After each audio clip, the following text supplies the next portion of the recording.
क्या बनने जा रही है गजनी 2? आखिर किसके लिए खून की चिट्ठी लिख दी थी आमिर खान ने? क्या है लंदन वाली गर्लफ्रेंड और बच्चे की कहानी?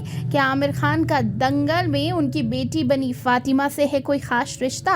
हेलो फ्रेंड्स, आप देख रहे हैं बॉलीग्रास स्टूडियोज। मैं सोनिका जयाल। बात करेंगे गजनी 2 की, लेकिन उससे पहले आमिर से जुड़े इंटरेस्टिंग फैक्ट्स की, तो ये वीडियो आखिरी तक जरूर देखिएगा।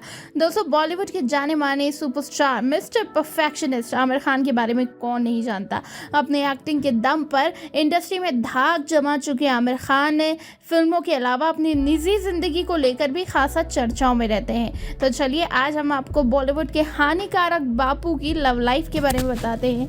दोस्तों, रीना दत्ता उनके घर के सामने ही रहा करती थी, जिसके बाद आमिर को उनसे एक तरफा प्यार हो गया। प्यार में आमिर इतने पागल हो गए कि उन्होंने खून से एक चिट्ठी लिखी, अपने खून से लथपथ एक चिट्ठी लिखी, और उनके इस कदम के बाद रीना ने उन्हें दोबारा ऐसा करने के लिए फटकार भी लगाई कि अगर तुम दोबारा ऐसा करोगे तो ठीक नहीं होगा।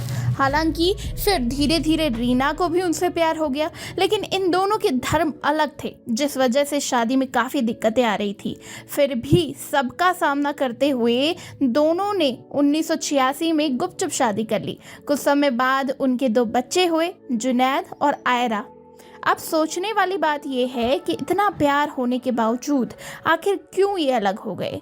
तो आपको बताते हैं, हुआ कुछ यूँ था कि उनकी शादी के बाद से ही आमिर और उनके सह कलाकारों के साथ लिंकअप की खबरों की वजह से इनके रिश्ते में दरार आना शुरू हो गया, जिसके बाद साल 2002 में दोनों ने तलाक ले लिया, जिसके लिए उन्हें रीना को तकरीबन 50 करोड़ रुपए भी देने पड़े। हालांकि दोनों अभी भी एक अच्छा बॉन्ड शेयर करते हैं और बच्चों से जुड़े निर्णय भी मिलकर लेते हैं। रीना से तलाक के कुछ साल बाद अचानक फिर से आमिर फिल्मों के बजाय अपनी निजी जिंदगी को लेकर सुर्खियों में आ गए।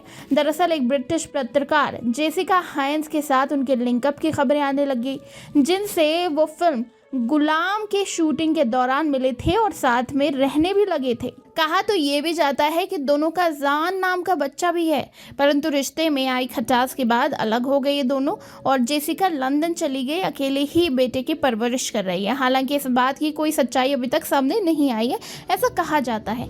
उसके बाद उनकी बेस्ट फिल्म कहे जाने वाली लगान ने उनकी पर्सनल और प्रोफेशनल लाइफ को चेंज करके रख दिया। किरण राव से पहली बार मुलाकात उनकी इसी फिल्म के सेट पर हुई। फिल्म के असिस्टेंट डायरेक्टर किरण पर उनका दिल आ गया था। कुछ समय डेट करने के बाद 2005 में इन दोनों ने शादी कर ली। फिर 2011 में सरोगेसी द्वारा आज़ाद राव खान के माता पिता बने। रिपोर्ट्स की माने तो फिल्म दंगल में आमिर की को स्टार रही एक्ट्रेस फातिमा सना शेख से भी उनके करीबी रिश्ते थे। हालांकि इन खबरों पर फातिमा ने कहा कि वो आमिर को अपना लाइफ गुरु और मार्गदर्शक मानती हैं। अपनी फिल्मों से लोगों के दिलों में राज करने वाले आमिर खान की पर्सनल लाइफ की कहानी बेशक ही दिलचस्प है। रीना और किरण के बारे में तो आप शायद जानते ही होंगे, पर हमें उम्मीद है कि जेसिका और फातिमा से उनके रिश्ते के बारे में आपको नहीं पता होगा। इसके बारे में आपका क्या विचार है, कि आपने सुना था, हमें ज़रूर बताइएगा। गजनी 2 की बात कर, पिछले साल ही इसकी अनाउंसमेंट हुई है और जल्द ही इस फिल्म में काम किया जा रहा है, स्क्रिप्टिंग पर काम किया जा रहा है। और आमिर खान की सुपर हिट फिल्म रही थी गजनी, और गजनी 2 का सभी को इंतजार है। आप कितना वेट कर रहे हैं इस फिल्म का, नीचे कॉमेंट सेक्शन में ज़रूर बताइएगा।